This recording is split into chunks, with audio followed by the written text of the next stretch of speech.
Olá pessoal, olá gente amiga. Tô gravando aí a segunda parte que eu estava falando em relação à intolerância religiosa.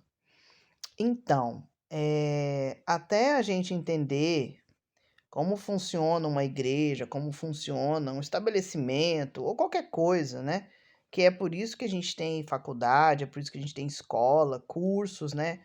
E muitas das vezes, quando a gente não entende certas coisas, a gente procura aí um psicólogo, né?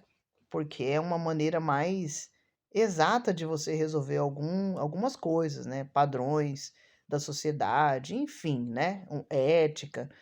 Então, a gente acaba aí, muitas das vezes, se deparando com situações adversas, no sentido que a gente parece que não é para a gente entender mesmo, né? Mas a gente sabe que a gente precisa entender, né? E que se não há um entendimento, não tem como, né, prover aquela situação, resolver, né, para falar a verdade.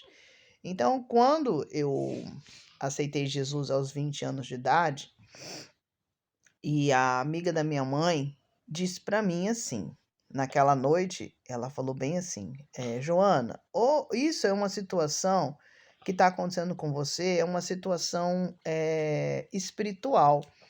E você precisa buscar, né, um entendimento. Qual o entendimento? Ou você vai numa igreja católica, ou você vai numa igreja evangélica.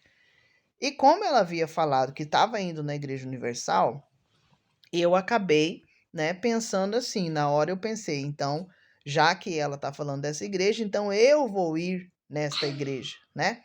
E como essa igreja na época tinha reuniões até as 9 horas da noite, e ela havia ido em casa por volta das 7 e pouquinho, né? Ela me ensinou eu pegar o ônibus